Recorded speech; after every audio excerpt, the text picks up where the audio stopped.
minute and 10.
What's going on, everybody?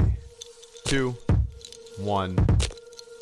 Happy Saturday. Hope your weekend is going well. I don't know how long this stream is going to be. My daughter just fell asleep, taking a little snooze. She's exhausted, man, as we all are. I don't know if you can hear it in my voice, but I'm still pretty under the weather. Got them chills, got them aches. Got that super stuffy nose. That's really all it is now. That's really all. Today is like the first day that I haven't felt like absolute like drooling dog shit. Now it's just in my nose. I don't know if you can hear that, but it is not COVID. My wife got tested. We've all had the same exact bug for like 5 days or so. No COVID. We're good to go. But cheers, everybody. Let's talk about that episode last night or yesterday, whenever you watched it, or not. We can talk about whatever you want, man. It's the weekend. It's time to have some fun and unwind. So I ordered my wife Mario Odyssey, and at the same time, I ordered myself Zelda Breath of the Wild, because we're both getting each other Switch games, because we just bought a Switch for Christmas. And I don't know if you guys saw my Twitter post, my tweet. It's just kind of sucks that, like, you know, I know this game is under the tree. I literally opened the box that it's in. That's what happens when you're an adult and you're a parent, you know. Hey, what do you want for Christmas? I guess, get me this. You know everything that you're getting, right? Most of it's all practical stuff, other than video games. Video games. But yeah, anyway. Caleb Kemp, Coleslaw, and Oscar Rodriguez, thank you guys so much for the super chats and channel supports this afternoon. Caleb Kemp, good to see you, man. Hello there, right back to you, Caleb. Hope you enjoyed the episode. Hope you're doing well, man. I saw your before and after. Was that a haircut or was that just hair gel on Instagram over there? But, dude, thank you so much. Hope you got some fun plans for the weekend.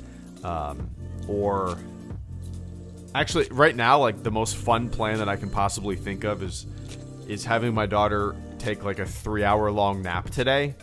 And, after doing a solid fun stream, maybe just going and plopping on the couch, playing some Mario Kart, using some nose spray if I can find it.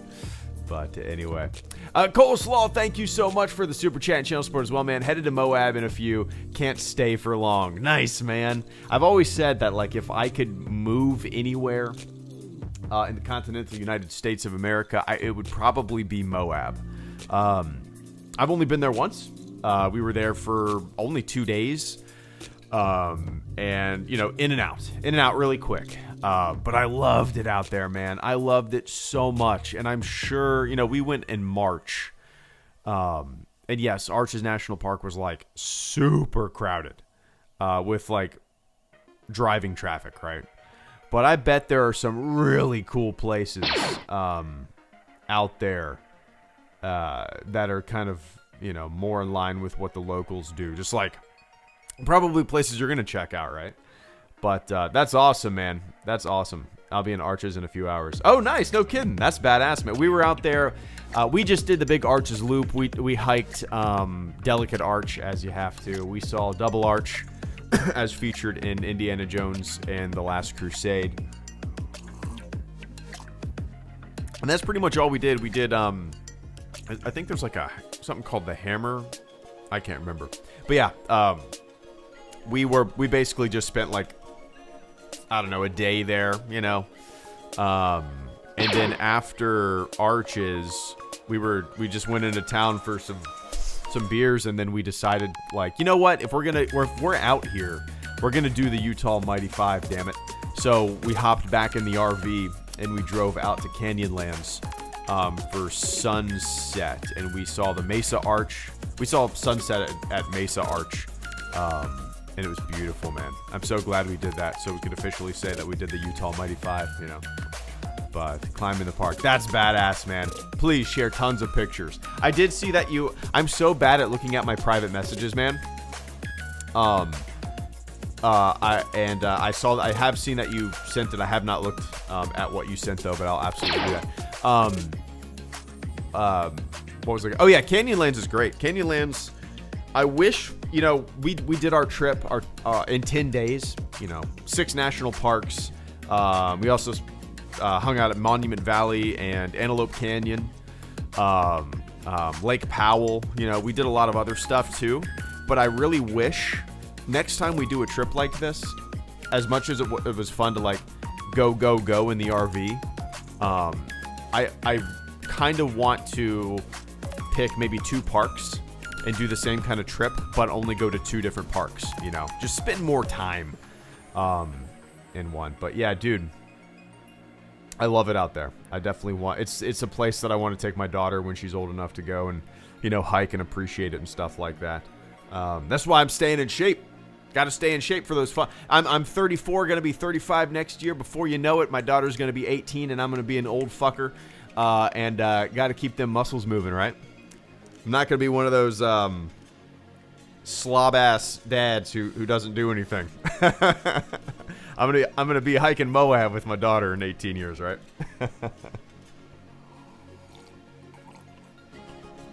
But I'm pretty much the same age that my dad was. My dad was 35 when he had me. When they had me, so I'm 34 and my daughter's like 2.5 years old. So I'm a few years younger than my dad was when they had me. But he's gonna be 70 this year. It's crazy to think. Crazy to think. But anyway. Anyway, enjoy it, Cole. Share lots of pictures. Oscar Rodriguez, thank you so much. Carter, Caleb, and Vince, good to see you guys. Oscar says, how are ya? I like that Fett was portrayed as honorable, a far cry from current comics where he's a ruthless, cold-blooded killer with no honor. Oh, I didn't realize that the comics, like modern? Well, there was no modern Boba Fett comic, right? Like canon Boba Fett comic, just because his fate was still up in the air basically until he appeared in The Mandalorian, right? But what was I gonna say?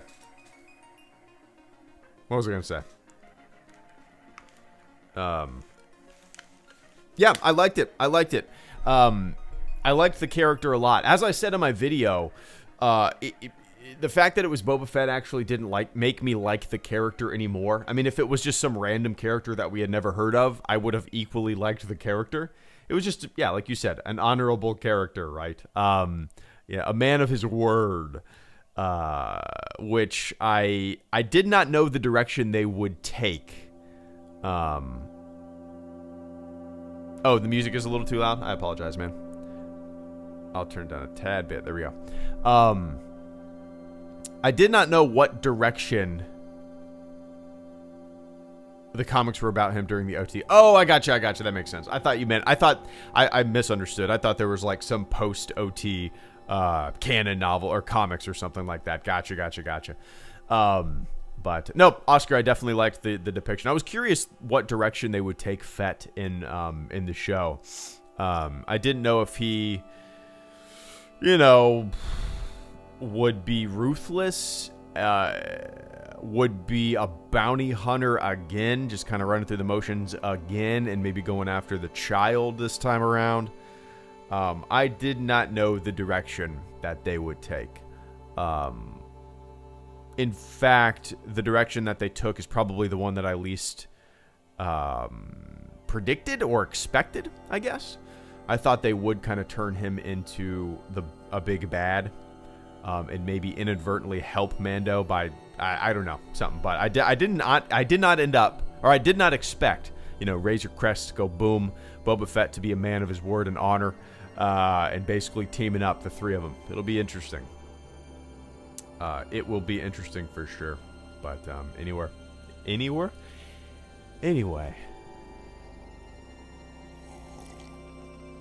I appreciate that, Oscar. And Carter Lovejoy, good to see you, man.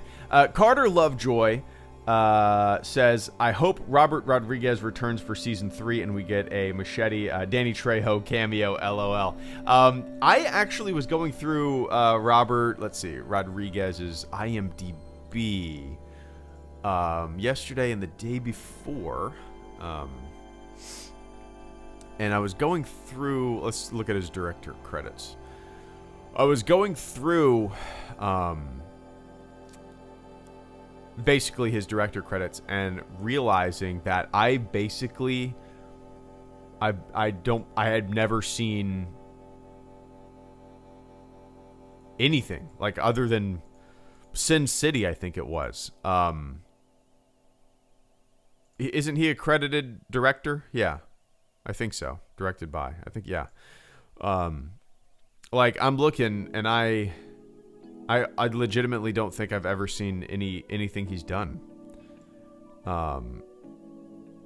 Desperado. Oh, From Dusk Till Dawn? I didn't realize. Okay, I've seen From Dusk Till Dawn. I didn't realize that he did that. Okay, all right. Never saw Spy Kids.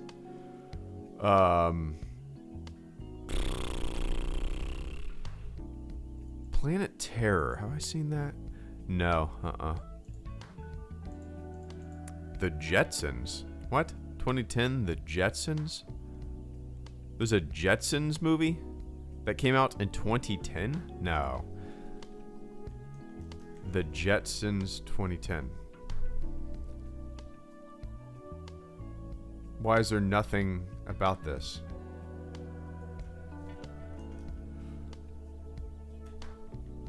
Yeah, Spy Kids. The Jetsons, Robert Rodriguez. There is?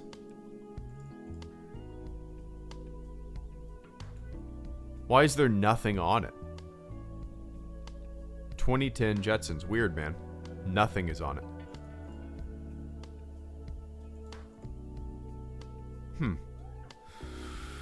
He's hoping to launch as soon as next year a live-action adaptation of The Jetsons. And there's only one credited act, Rose McGowan. Weird.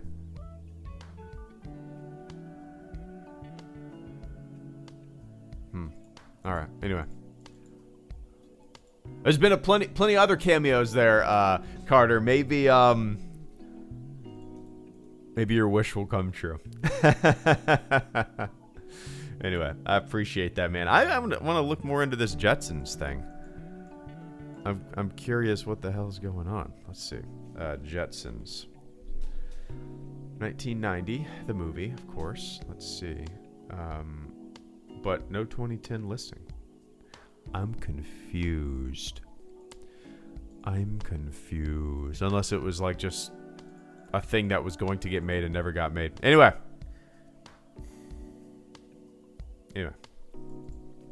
Caleb, Kemp, Vince, and Sapity, thank you guys so much. Did you hear the Who's cover of Sad But True? And it was actually a beard comparison. LOL, I trimmed it. Oh, was it?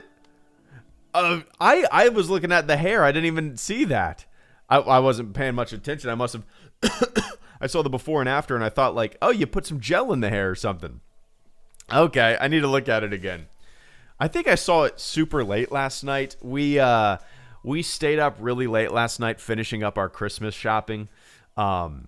Buying final stuff for our daughter, just both sitting on our laptops drinking some coffee liqueur, some Baileys, some coffee liqueur, and some rum mixes, and doing some online shopping for the daughter. You guys want to know what we've got her? We haven't really gotten her much like Star Wars stuff. She's not into that yet. She's 2.5, but she loves like Daniel Tiger and Minnie Mouse, stuff like that. So I did get her a BB-8 plush because she likes BB-8. That's like the one character that she... And Chewbacca. I got her a Chewbacca doll from Galaxy's Edge when I went there in 2018, I think? No, 2019? Yeah, 2019. But, yeah, I think that's when I saw it. So, needless to say, I stayed up super late. After we shopped online, we ended up watching that Netflix show that just came out called, like, The Holiday Movies That Made Us, or I don't remember what it's called, but it's basically, it interviews producers and whatnot that made Elf, and there's another episode of Nightmare Before Christmas. Great show. I love those kind of shows. The editing in it is weird as hell. I don't know, like the narration and all that kind of stuff is just like wonky, but really fun and informative. I'd recommend watching it. We watched the one about Elf last night, which is, I think, my wife's favorite Christmas movie. But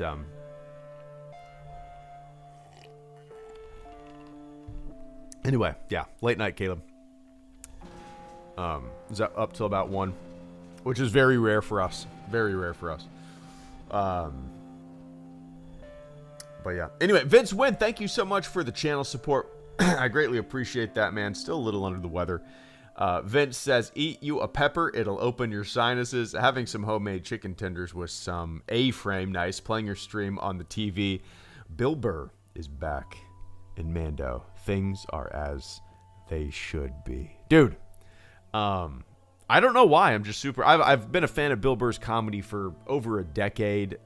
Probably well more than a decade. I mean, like, I remember listening to him before I went to boot camp even.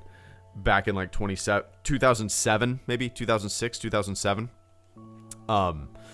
And it's just kind of crazy that, you know, I've followed him all these years, listened to his podcast constantly, listened to him and Burt Kreischer's podcast, and I love him as a stand-up comedian, and I think he's a good actor.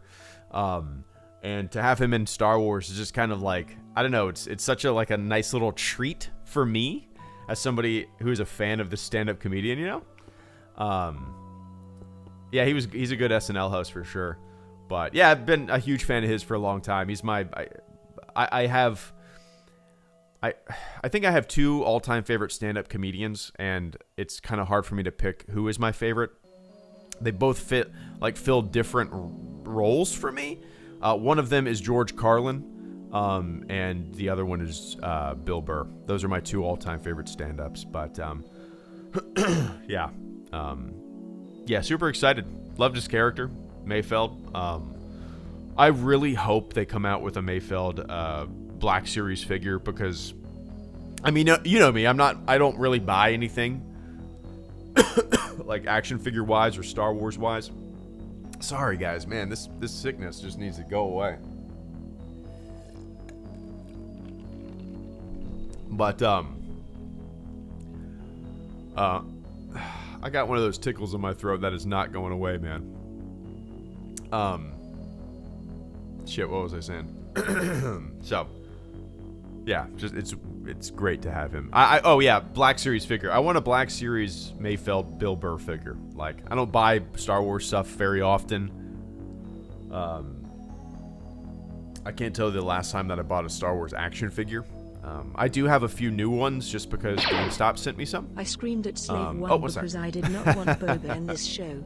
EP1 was almost perfect until the Boba reveal, but man, did they change my mind. That was cool, and I'm looking forward to seeing more. Dylan Compton, thank you so much for the channel support. I greatly appreciate that, man. Give me one sec. Or a few minutes. I appreciate the patience. But yeah, Vince, I have an overwhelming amount of daddle peppers that are basically all in my refrigerator, and there's still probably 30 ready to pick right now on the plant out back. It's overwhelming. I don't know what to do with them all. My buddy and his wife came over last weekend, and they were over till like 2:30 in the morning. It was a rough night, rough morning, and like right before they left, I was like, "Hey man, you want to eat a daddle pepper?" I was, we were a little loose, so I don't know what the hell I was thinking. And we both just took, our own individual giant pepper and bit them at like 2 in the morning.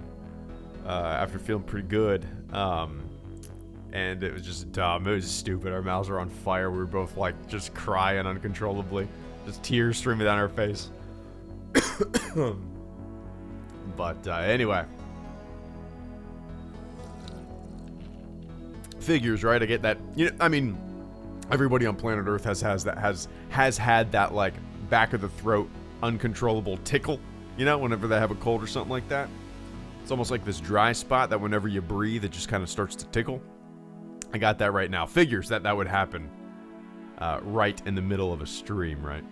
But anyway, enjoy the tenders, man. A-frame is delicious. Nah, it's not COVID. We got tested. When was that? Wednesday. Wednesday. My wife got tested. We've had the same crud for about 5-6 days. And no COVID. So. Nope. Sapity, thank you so much for the channel support. Good to see you, man. Great use of Fett as a returned character. R.I.P. Razor Crest. Its destruction was hard to take in. Can we expect a Bill Burr song from you? Yeah, I could do that. I could do a Bill Burr song. I don't know how that would go. I would have to figure that out. I like that idea, though. Yeah, why not? I'll throw it into a random-ass video that I do. Maybe it'll be in my next... whenever Bill Burr appears in the next episode, or whatever episode he appears in, maybe I'll throw a Bill Burr song at the beginning. We'll see. But yeah, the Razor Crest destruction was really unexpected. And I loved the way it was done. I liked how... I am a glutton for pain when it comes to like things that I love in movies getting destroyed or like bad shit happening to like things in movies, because especially when it comes as like being completely unexpected as the Razor Crest blowing up was, you know. I guess maybe that's why I really like the first couple seasons of Game of Thrones, because it was kind of like that, right? That was the big joke, you know. You better not fall in love with a character because they're dead next episode. And then the show majorly changed. So I like that kind of stuff, and I liked the way they did the Razor Crest thing. I at least in this episode so far, I loved the execution of bringing Fett back. And Dylan brought up Slave One. We'll talk about that in a second, but the execution of bringing him back is great so far. I'm curious, you know, what they'll do moving forward, you know. But yeah, Bill Burr song, maybe. Yeah, Razor Crest was like Sapity. It was fun because it was kind of like the Falcon in a way. What I mean by that is, as a viewer, you begin to learn the layout, right? It's kind of familiar territory to you. You know where the bathroom is. You know where all these chambers are. You know where all these rooms are. And it becomes this kind of familiar place. And yeah, to see it just blowing up, I love it. I love that kind of stuff, you know. But yeah. Anyway, I appreciate that, Sapity. And Dylan Compton, good to see you, man. Thank you so much for the channel support. Let me take a quick sip of this water.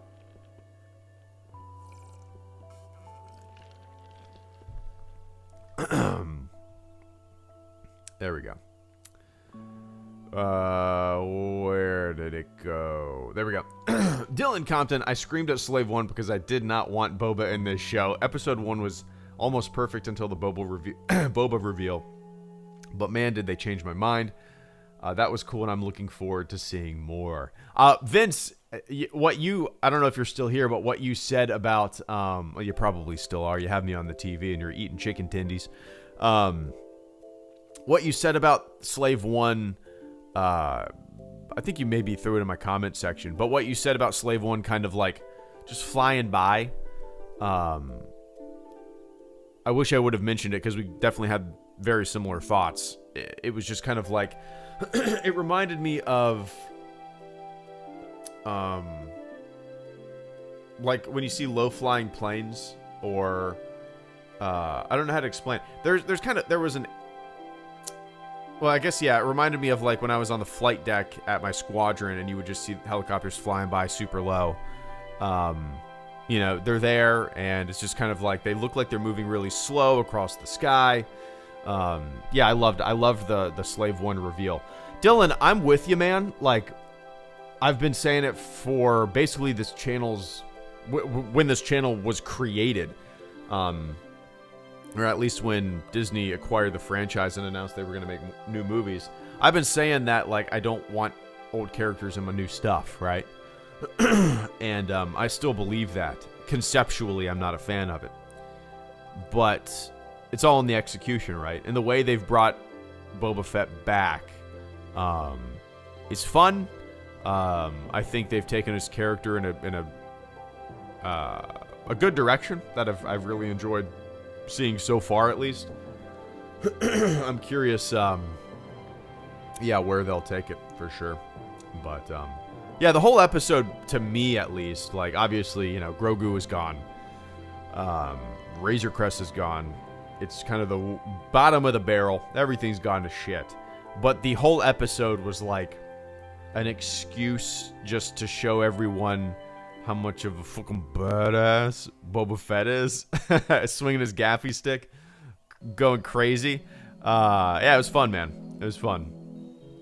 But yeah, as I said in my video, like, Bo-Katan, Ahsoka episodes, right? They were very similar to this in a familiar face, kicking complete ass, and just mowing through enemies.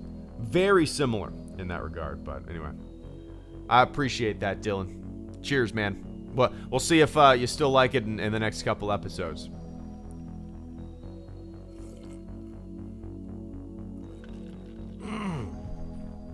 That's definitely true, Vince. Yeah. Vince says making the Fetts Mandalorians again. It's a fun detail, but it kind of adds to Boba's relevance in the show, which is helpful. Yeah, and I liked the foundling explanation too. It's kind of a best of both worlds, in my opinion. I liked that explanation. But yeah.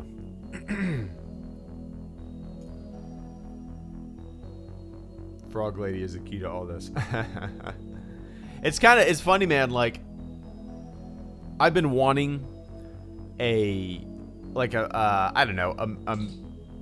minimal, small piece of Mandalorian art to go on my wall somewhere, you know? And with every episode, I'm like, oh, that would be a cool. I see like people making custom Mandalorian art and selling it on Etsy and stuff like that, you know? And with every episode, there's some cool new shit that I'd be like, oh, I would love a print or a poster of that scene or that episode, right? But now there's so much cool shit that I can't pick just one scene or episode or piece of art that I want, right? I don't know. I would love like a 11 by 17 on my wall of like Tusken Raiders sprinting towards the camera with a giant crate dragon in the background. I don't know. I would love that. But anyway. A Gotham Knight, Kenneth Brooks, and Cameron Vino. Thank you guys so much for the super chat. And channel support. A Gotham Knight, what do you think will happen in the end? In the end of this episode? Or this season, rather? Is that, well... So, ooh, that's a good question. So I'm going to look at it from two perspectives there. What will happen at the end of this this season? I think by the end of this season, Boba Fett and Grogu will be reunited. I think the season will end on upbeat, happy notes of a reunification. That being said, it probably won't go that way because I feel like every single thing that I predict in the show or I think is going to happen, it's the opposite. So if I say something, just expect the opposite to happen. What did I say? What did I say, Mando? I don't know. What did I say? Did I say Boba Fett? If I did, I meant Mando. But I think season 3 is about saving Grogu. Yeah, that would be great. I would love that. Like, yeah, ending this season with oh, it did. No worries. Yeah, ending this season where Grogu is still, in the hands of Gideon would probably be the way to go. And I would love like an entire season devoted to fighting to get the kid back, It'd be great. But, yeah, what do I think will happen in the very, very end of the show? I'm sure at the very, very end of the show, there will be some like big Grogu connection to the rest of the saga, rest of the sequel trilogy, even some kind of big lead into the sequels. But yeah. Anyway, I appreciate that, Mr. Knight. And Kenneth Brooks, thank you so much for the channel support. Mace Windu return? ? Boba able to control anger over his father's death? ? They've been bringing people back, and Mace would know Grogu. I always found Fett's resurrection to be the most plausible. He didn't get cut in half or explode. Do you think you would feel differently about returning characters if Fett were the first and only? Oh, no question about it, Dylan. Absolutely. One sec, man. One sec. So, yeah, Kenneth brought up Mace Windu. See, well, Dylan hits on a very similar point. My thing, I know I'm a broken record about it, but it happens often now, and I have to kind of go into it. But the idea of resurrecting characters that we assume die on screen, no matter, I think it's always going to be conceptually boring to me. It's always going to feel a little lazy to me. Oh, one sec. But with Boba and Maul, because they had about 6 lines and like one action scene each, so I like that they are getting second chances as characters. There we go. Sorry, I texted my wife back. There we go. Aaron, thank you so much as well, man. Give me one sec. I'm long-winded. I appreciate the patience. But yeah, like Mace Windu. My thing is, like, do we need to see every single character, like, take their last breath on the floor, and the camera hold on them for at least 20 seconds of no breathing and, like, eyes rolled in the back of their head to know that they're actually dead? Yeah, Mace fell out of a window. Like, I'm assuming he's dead. Like, my brain doesn't go to, I wonder if he's going to come back. Like, it doesn't go there at all. To me, it's just kind of like, when you talk about fan service, and I get it, we all like to be served, but when you talk about fan service, just plucking characters out from the dead feels the definition of fan service, right? Boba Fett has this cult following, pluck him out, he survived the Sarlacc pit in Legends, blah, blah, blah, now he does that again. Darth Maul, I love the execution of bringing him back, but just conceptually, it's always going to be goofy as hell to me. Palpatine did not like that at all. Mace Windu would just be like another example of something that it would be like the ultimate, like, why does every, like, Maul literally got cut in half, Mace fell out of a window, Fett got digested for, I guess, not 1,000 years, Palpatine got thrown down the old shaft. I mean, there's explanations for bringing these characters back, but I think it will always conceptually be goofy, and I think Mace Windu's would just be like the nail in the coffin of me just going, what? Yeah.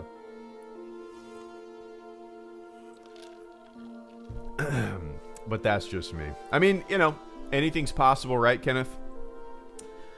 I can see them bring in... Yeah, Django came back. The headless Django. It's... nothing's off the table, right, Kenneth? Mace would know Grogu. I'm sure they'll come up with some kind of explanation for a connection, but...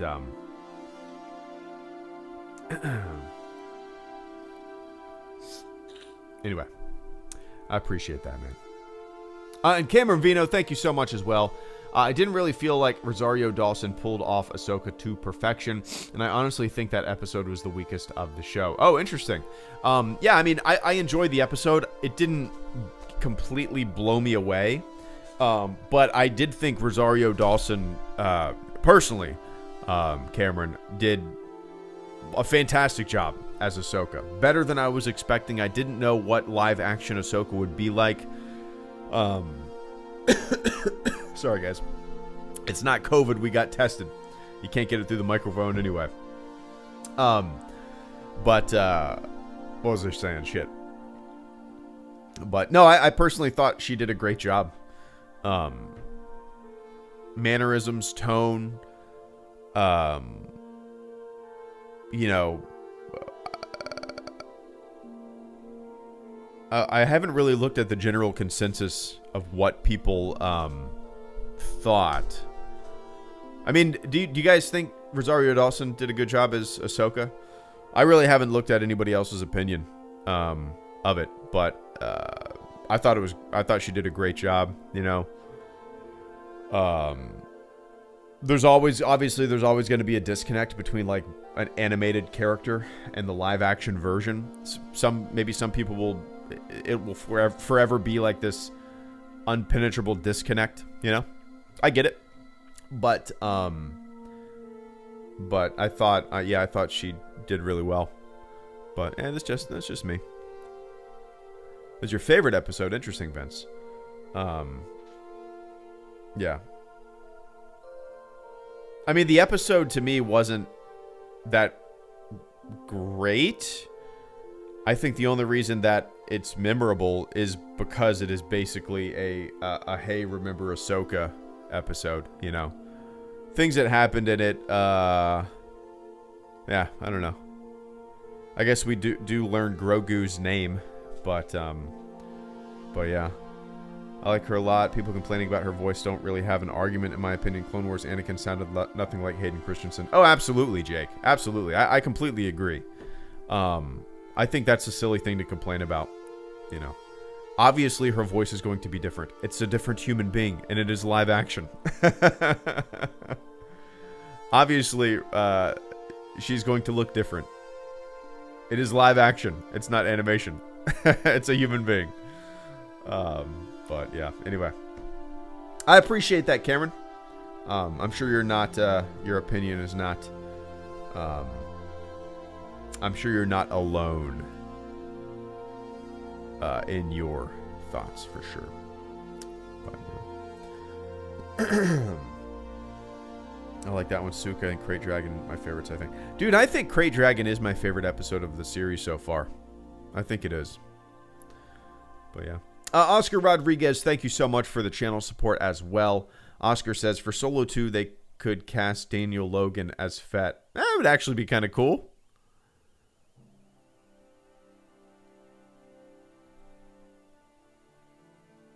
Yeah? Yeah, I mean, that would work. I would support it. But my thing, I would like... Oscar, I would want a Solo 2 to be a prequel of Solo 1. I would want it to be a prequel of Solo 1. Like, because to me, the interesting story that I wanted them to tell was, you know, Han living, you know, in under Proxima, right? That was her name, right? As this street kid. That's the story that I wanted told. That's what I was really interested in. I wish the movie like was more of that, you know, having Han basically be like Rufio, you know, from Hook, and all these other like misfit kids running around. I think that would have been a really, really fun movie and different, you know. So I would love. Yeah, I do, like, that's one of the things that bums me out. I wish they would have explored that side more.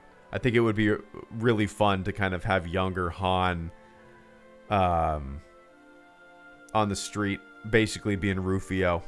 I think it would have been fun, but they could do it. They could do it, Oscar. I could see it. I could see him doing it. I could see him doing it. Dylan Compton, thank you so much for the super chat and channel support as well. Dylan says, I always found Fett's resurrection to be the most plausible. He didn't get cut in half or explode. Do you think you would feel differently about returning characters if Fett were the first and only. Oh, absolutely. Absolutely. I think as a concept, it's just tiring at this point. And granted, we've had 3 characters come back, right? I'm sure there's other examples in comics and stuff like that. I could be wrong. But, like, it's conceptually, it's boring to me. It's been done. It's not surprising anymore when it happens. Like, it's not surprising. I don't, as I said in my video, I don't have that, oh my god, it's Boba Fett, he ain't dead gene. I don't have that gene in me, you know. So, but if this was the first example of that happening in Star Wars, yeah, there's no question in my mind that I would be way cooler with it, you know, than I am now. But yeah, in terms of characters brought back and what happened to them on screen, I think you're right. It is the more plausible of, like, you know, Palpatine being thrown down and blowing up and yeah, basically being atomized to being cut in half and then falling a billion stories to your death. I think, you know, Boba Fett, that one is far more plausible. Didn't his jetpack get all fucked up? Right? I'm sure there's going to be some kind of explanation for how he got out, but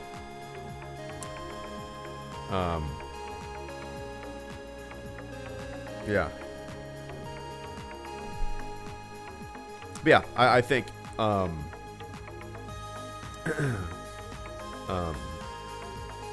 yeah, if this was the first instance, I definitely would not have an issue with it, you know.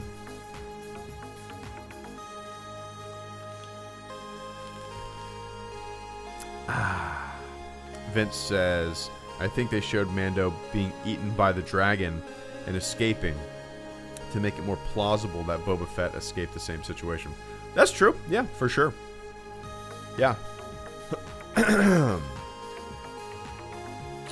Man. I am ready for this damn sickness to go away. It was a relief, like when it you know, the test comes back and you don't have COVID, but a part of me is like, damn it, now I you know, worry about getting COVID. I almost wish it was it, and I could just bum around for a couple weeks and we could all rest and be okay, you know. Let's see. There we go. But anyway, I appreciate that, Dylan.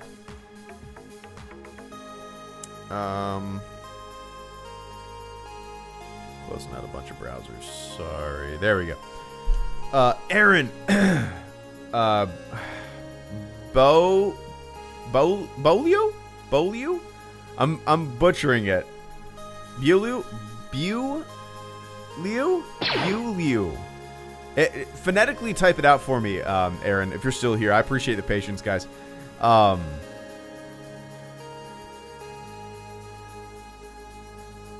Let's see. Anyway, I'm waiting for that phonetic spelling. Aaron, thank you so much, man. Aaron says I'm also not big on characters back from the dead. But with Boba and Maul, because they had about 6 lines and like 1 action scene each, so I like that they get second chances as characters. Yeah, I get that. I completely get that. My thing is, I would rather the story, if they're going to tell stories about the characters, I would rather them make stories about, you know, before they died. I would rather have tales of Boba Fett pre-Phantom Menace or Return of the Jedi, right? I would rather have stories, and we did get that, but I would rather have stories of Darth Maul pre-Phantom Menace, you know, than kind of resurrecting them for for whatever, comes. But that being said, like, there's always going to be characters that aren't, like, Boba Fett is not a main character in the movies, right? He's there to fill a purpose. There's always going to be these characters that are there to fill a purpose. They don't say much. They're there to kind of move things along. And Boba Fett was kind of cool because he had this like cult following. He didn't say much. That's what's kind of cool. That's actually what was cool about the character, right? To me, at least. Like this man with no name, the quiet type standing in the corner with a blaster on his belt. It was the fact that he didn't say much and there wasn't much about him. The mystery like was a part of the cool factor, Not every character that has a couple lines of dialogue, to me at least, needs this extensive backstory or needs to come back. Wikipedia would disagree with that. And there is trust me, like, I love the idea of those from a certain point of view books. That's really fun. That's a fun idea to me. But, like, I mean, I'm sure I'm in the minority opinion when it comes to all this stuff. But, like, yeah, sometimes it's okay to have those characters that don't say much, don't do much. If that makes at all sense whatsoever. But anyway, I appreciate that. Bolio? Did I say that correctly, Aaron? Bolio. Okay. Bolio. All right. I'll try. I think I will remember that moving forward. Bolio. Normally, if somebody tells me how to pronounce their name in the chat, normally I'll have it forever. I'll remember it forever. Normally, Aaron Bolio. Normally. No promises, but I'm going to try my hardest to secure that in my brain folder, all right? But anyway, I appreciate the hell out of that, Aaron. I'm glad I was able to say your name right.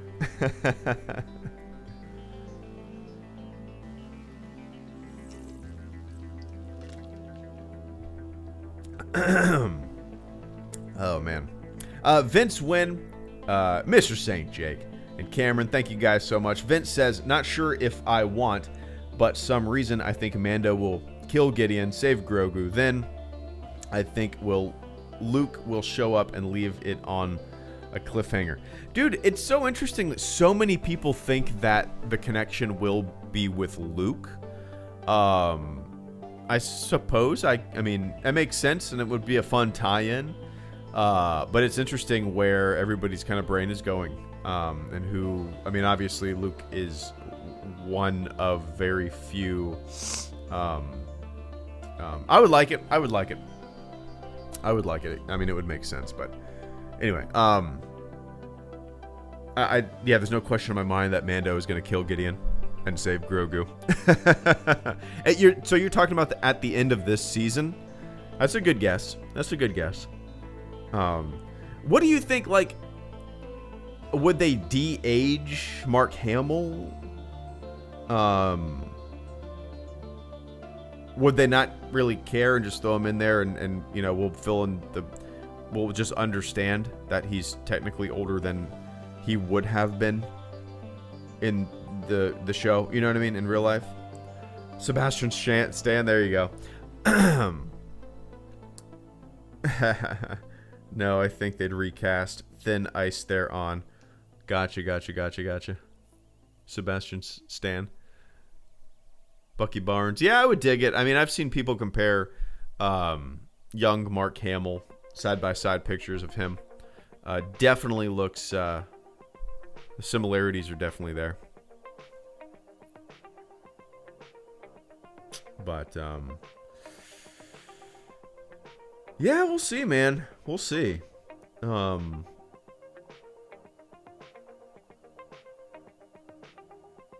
It'd be cool. I'd be up for it.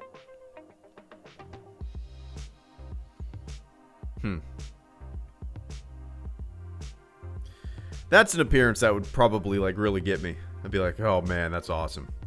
You know. yeah. Anyway, I appreciate it, Vince. I think there will definitely be a pretty big cliffhanger. But anyway, just beat AVGN. Oh, nice. I forgot about those games, Charlie. Are those on any console or is it just on Steam? If it's just on Steam, I want it to be on the console. I've been doing nothing but like console gaming for the past few months. But anyway, Mr. St. J, good to see you, man. Beer fund. Cheers, man. I really appreciate the beer fund. Had a few last night. I actually had a Bailey's Irish Cream coffee liqueur and rum, Sailor Jerry's rum cocktail. Just made it, sat on the couch, finished up our Christmas shopping for the daughter.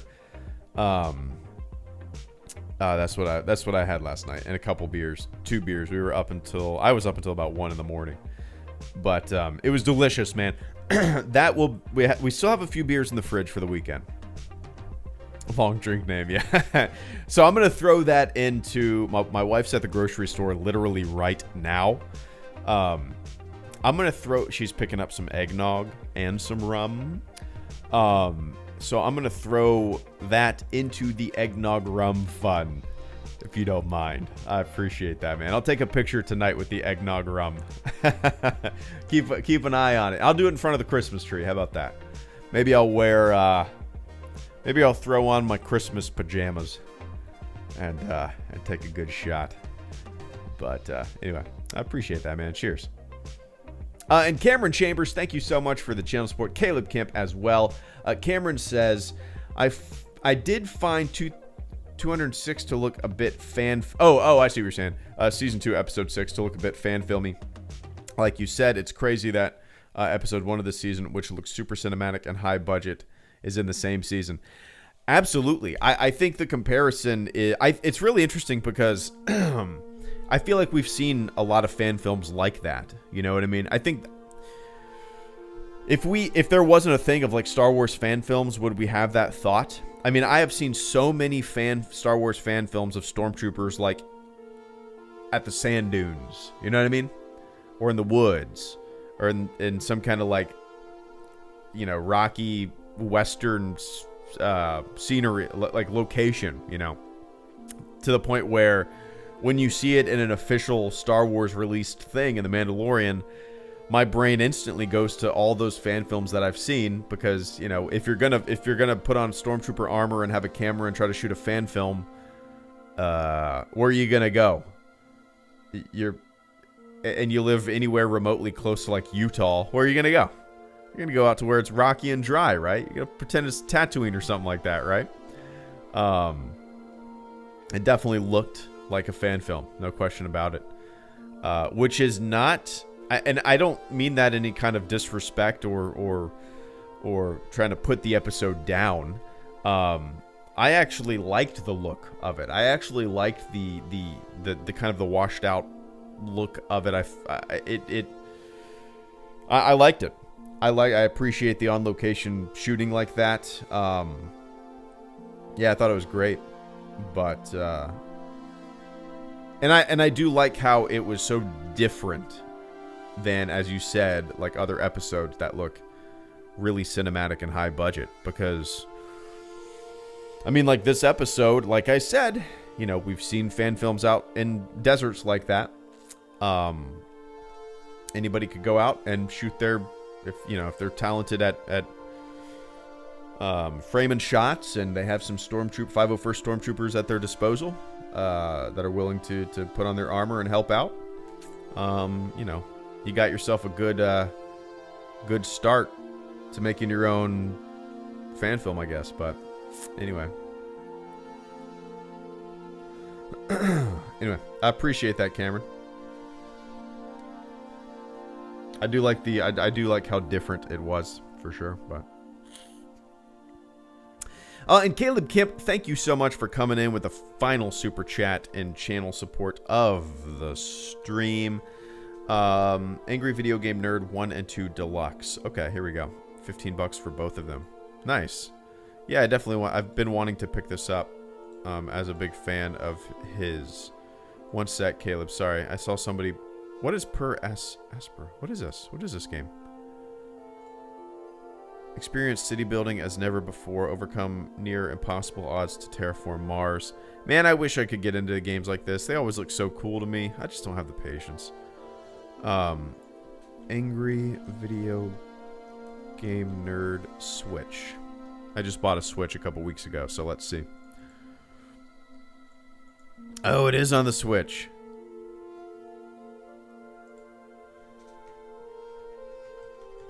$15. Oh, cool, man. All right. Yeah, I'm going to pick this up soon. Yeah, for sure. Hell yeah.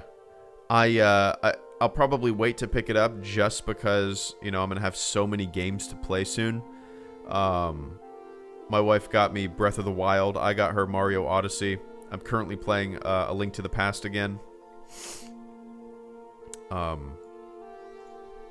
lot of games. Lots of games. Link to the Past, Boss 3. Okay. Okay, there we go. I'm trying to think if I've... Yeah, anyway, Caleb Kemp, thank you so much for the super chat and channel support. I greatly appreciate that. Caleb says, we should play Squadron sometime, LOL. Yeah, I haven't played it since, I haven't played it since the little tournament thing that we did. It was over a month and a half ago, probably, right? I just have not been playing any games. The only gaming that I've been doing is on my Switch now. It's great. I really, really like it so far, and I didn't think I would utilize the handheld stuff, but I have, and, you know, I've been playing Link to the Past, for the past maybe 4 days or so, on and off. There's a couple, shows that my wife likes to watch. There's one on Food Network that's like a baking championship show or something like that. So I'll kick my feet up on the couch and play some Switch on, which I never used to do that. I used to watch it with her. And now I have a Switch, and I want to play some Zelda. But so I've been playing that. The handheld stuff is surprisingly appealing to me. Didn't think it would be. Didn't think I would ever undock that thing, unless I like took a flight, you know. But yeah, it's pretty cool. The tournament with our great score. What's up, geezers? Yeah, man. We did awesome. It is fun.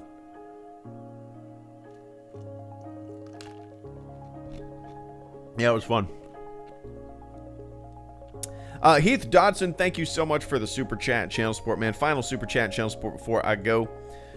Heath says, Greedo, will we make it to Mandalore this season? I doubt it. Oh, man, as soon as I say something like that, I always, like, my brain goes, you idiot. You idiot. It'll probably happen then, right? If I say something's going to happen or is not going to happen, or I don't think something's going to happen or happen, there's a good chance that the complete opposite will happen in The Mandalorian. Because I have been dead wrong, basically, in all of my predictions, which makes me like it even more. Because who wants to predict every single goddamn thing in a show or a movie, right? Don't you want to go and be surprised, have some fun? But, yeah, man. So, yeah, I'm going to say no, which means probably, Heath. But, yeah, I guess maybe, maybe they'll go to Mandalore. Maybe they'll try to recruit some Mandalorians to help the cause. And help them, you know, get the child back and kind of destroy this Imperial remnant. Gut Gideon, you know. But, so yeah, I'm going to say no, but probably it's going to happen. Anyway, I appreciate that, Heath. What do you guys think? Do you guys think we're going to go to Mandalore this season? Or is it going to be next season? Or is it going to be at all? There was a period in the show where I thought, maybe not, probably not. But now I think it's going to be the case. I think there's going to be some kind of, yeah, I think it's going to be the case. But yeah. All right, so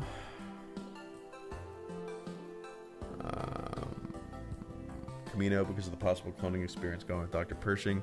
That's a good... Yeah, possibly. Nothing's off the table, man. I feel like with the Mandalorian, like, any location, any character, in the timeline at least, could pop up. It seems like a show that likes to dip its toe in and out of the familiar, you know. But I think it will. Poop. What's up, Poop? Next season, probably. Yeah.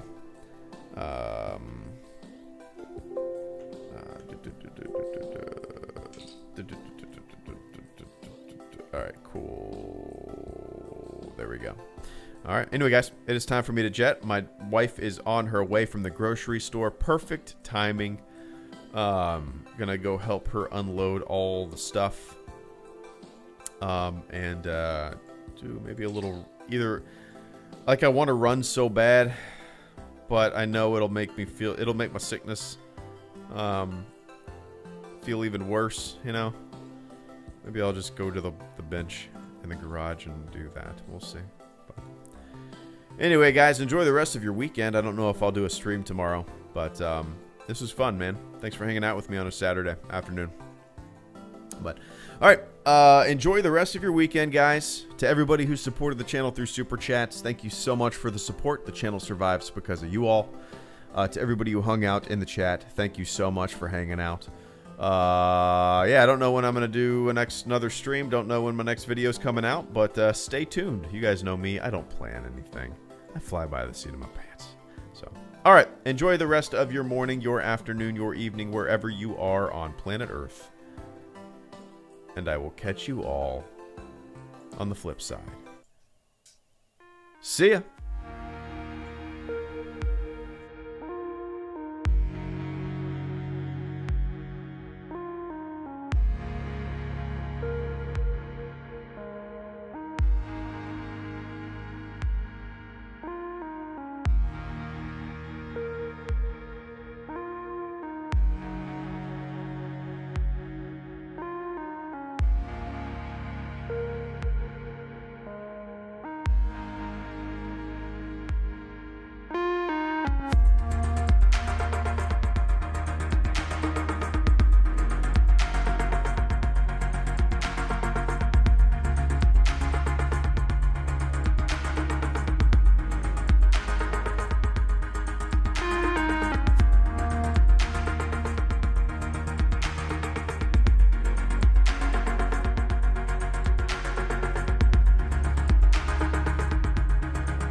Hey, Oliver. I was about to jump off.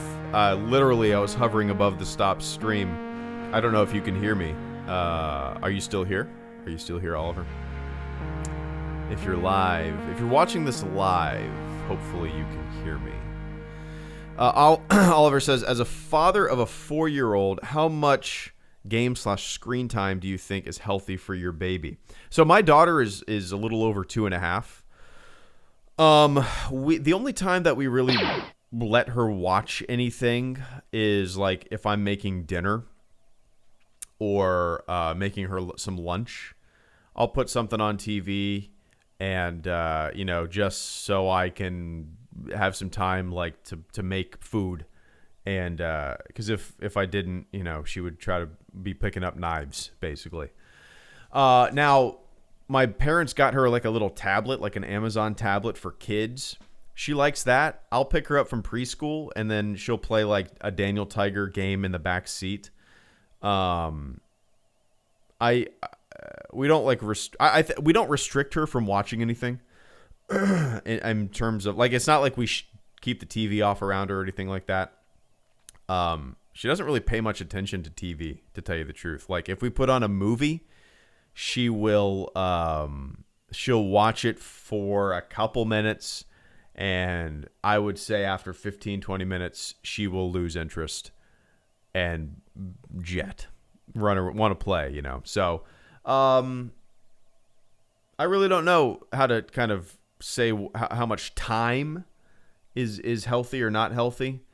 I see it more as like a tool if I need her to just kind of sit down so I can like start cutting up some chicken, you know what I mean? Or making dinner, then she can watch an episode of Daniel Tiger or Dora the Explorer, or if I'm driving home from picking her up from preschool and it's like a 35-40 minute drive, yeah, I'll give her the tablet and she can play like a popping bubbles game, or like she likes this Daniel Tiger game where she kind of controls Daniel Tiger and moves him around his neighborhood and goes into buildings. So like it's eye-hand coordination. It's she's learning a little bit. It's not just like sitting there popping bubble wrap. You know what I mean? But it's a delicate balance for sure, Oliver. For sure. But anyway, man, I appreciate that. There's no correct answer. I think we're okay. I mean, I know my mom said I watched a shitload of Sesame Street and TV and stuff like that when I was a kid. So I guarantee that this generation of parents is way more conscious of like not, or I'd like to think so. I don't know if it's true, because we're all so, constantly looking at all of these screens. But I would like to think that this generation of parents is maybe a little more conscious of not doing constant screen time, or just in the same way, like I think this generation is way more conscious of like healthy eating and stuff like that. I mean, like my mom said that she gave my sister, my grandma gave my sister Coke when she was like a year and a half. Like, what the fuck? So yeah, I don't know if that's really a thing nowadays with modern parents, but anyway, I appreciate that, Oliver, if you're still here, man. Thanks for the channel support, coming in with the final super chat and channel support. All right, guys, take it easy.